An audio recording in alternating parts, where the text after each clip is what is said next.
Elles font le charme de la Bresse, des fermes à pont de bois décorées de raisins de maïs, témoins de la tradition agricole du territoire.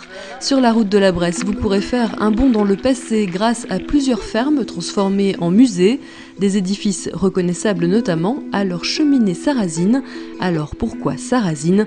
Tentative d'explication à Saint-Trévier-de-Courte, à la ferme musée de la Forêt, classée monument historique. Donc en fait, sarrasine, ça vient de sarrasin qui signifie étranger venu d'ailleurs. Leur origine reste un mystère, mais elles sont disséminées sur l'ancien territoire des sires de Bâgé, des seigneurs qui auraient pu ramener ce modèle de cheminée des croisades.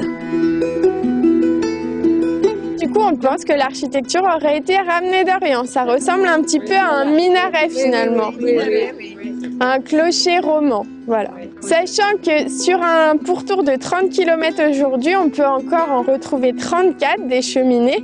Autre exemple, au musée départemental de la Bresse, le domaine des Planons offre une illustration des différentes techniques de construction au fil du temps.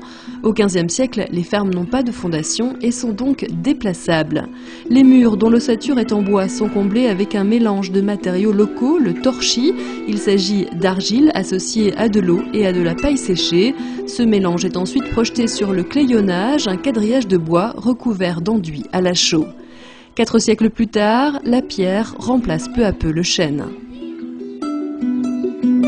On va utiliser le pisé à partir du 19e siècle parce que d'une part le bois se raréfie, vous pouvez voir qu'on a beaucoup moins de bois, voire pas du tout dans le mur en pisé, et aussi parce que les fondations sont faites en pierre.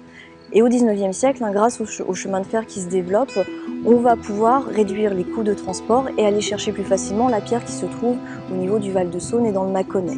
Et sur cette fondation, on va placer une banche, c'est-à-dire le coffrage en bois, à l'intérieur duquel on a mis la terre à piser, dont le matériau de base est l'argile, mêlée à du gravier, du limon et du sable qu'on a tassé, laissé sécher.